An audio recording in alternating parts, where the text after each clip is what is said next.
Mes chers camarades, je vous apporte le salut de Force ouvrière groupe RATP.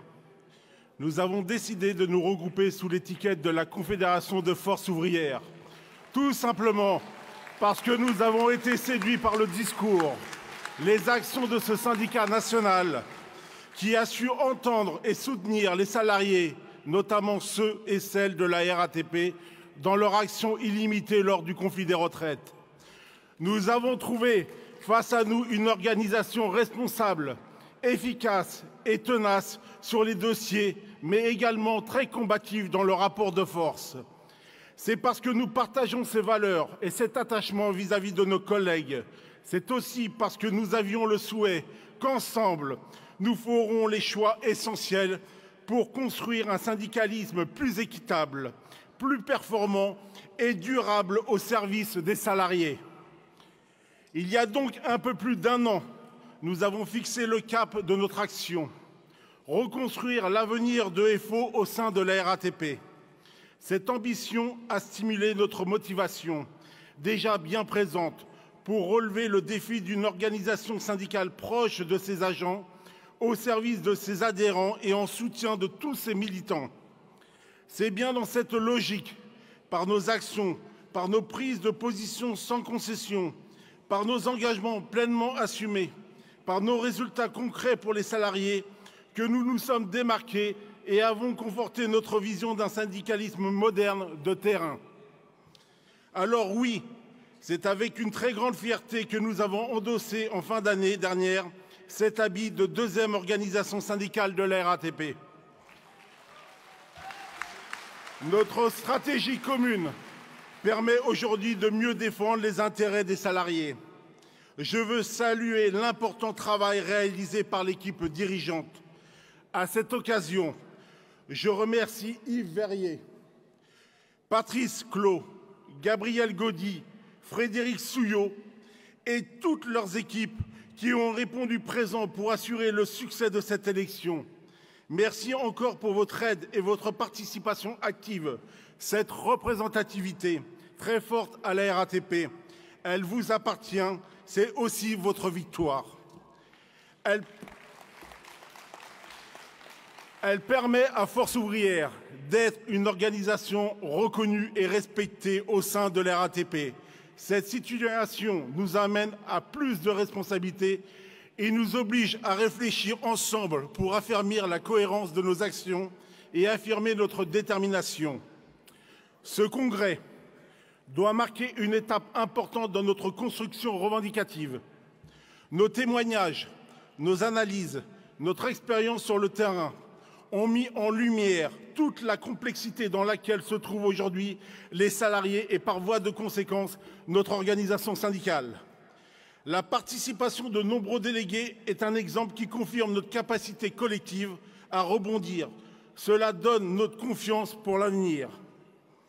Les attentes exprimées n'ont pas trouvé aujourd'hui toutes les réponses. C'est ce que nous avons maintenant à construire ensemble. L'histoire de notre propre syndicalisme à la RATP nous enseigne que les périodes difficiles construisent la créativité du mouvement syndical. Parmi nos prochains engagements, et pour porter cette ambition, nous souhaitons agir sur notre épique RATP pour les conduire sur la voie du dialogue social et les pousser à assumer pleinement leurs responsabilités sociales. Nous avons su mettre en cohérence des actions revendicatives communes qui donnent du sens du travail, redessinent la finalité de notre entreprise et réaffirment l'enjeu du progrès social. Une de nos premières décisions pourrait être celle de construire un rapport de force pour défendre notre système de retraite. La réforme de retraite, tellement souhaitée par la gouvernance Macron, s'accompagnera sûrement de moments difficiles et exigera du courage de la part de tous les responsables, mais aussi d'une grande majorité de la population. La RATP ne peut pas être seule. La fonction publique ne peut pas être seule. Ce futur combat doit être pour nous l'occasion d'affirmer clairement nos principes, de préciser notre conception de solidarité collective. Nous savons tous que le gouvernement a pris de premières orientations et décisions pour le moins contestables. Nous devons être tous au rendez-vous. D'ailleurs, si Elisabeth Borne nous écoute sur Facebook ou autre, nous la mettons en garde. FO Groupe RATP sera bien présent et sera son cauchemar. Le sens de notre activité syndicale n'est-il pas de revendiquer et faire vivre l'intervention des salariés sur la gestion de l'entreprise, de porter leur parole à l'extérieur sur les prises notamment de l'ouverture à la concurrence et d'élaborer des propositions alternatives? Notre réalité sociale, c'est l'urgence de sortir au plus vite des schémas dans lesquels nos dirigeants nous enferment depuis des années. Aujourd'hui, à l'aube de l'ouverture à la concurrence, la RATP offre peu de perspectives de progrès. Nous pouvons affirmer que la plupart des parcours vont être étriqués et constitueront de grands facteurs de blocage pour les salariés de notre entreprise.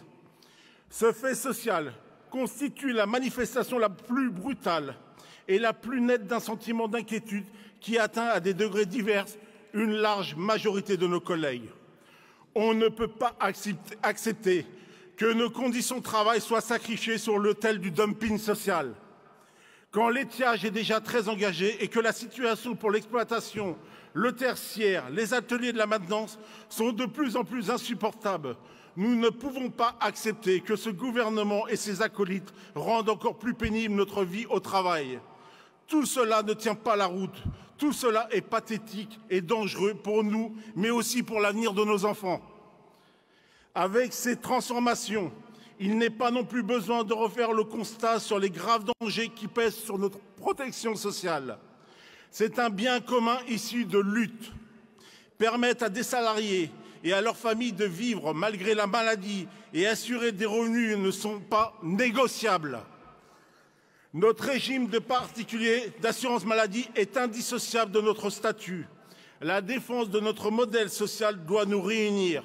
L'heure est aujourd'hui à l'action et d'ores et déjà, nous savons que celle-ci devra rassembler largement et puissamment.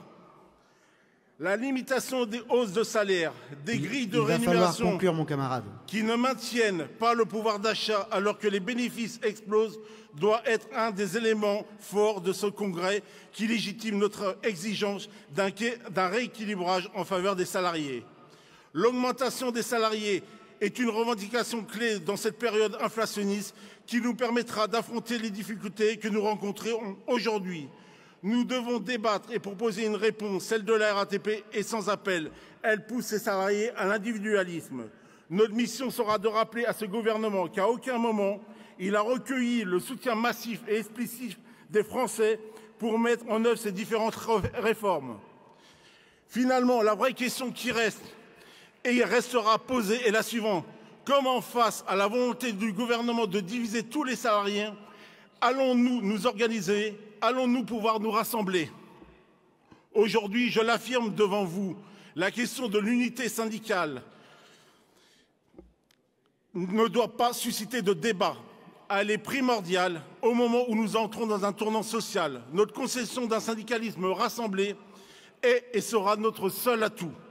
Pourtant, nous le savons, le divorce avec notre entreprise est consommé. Ce silence n'est pas bon pour l'entreprise, il n'est pas bon non plus pour le syndicaliste et il ne sera pas bon pour le salarié. Mon syndicat FO Groupe RATP est pleinement lucide sur ses responsabilités, mais certainement pas culpabilisé par des choix et des positions qui n'ont pas été de sa compétence et de sa responsabilité. Pour conclure, nous allons continuer à garder devant nous et à avancer et militer la tête haute en sachant bien qu'il n'y a rien d'inéluctable et que tout problème a une solution lorsqu'on fait le pari d'une intelligence collective, car la solution ne viendra pas dans le repli. Merci à vous tous. Vive la Confédération de Force ouvrière.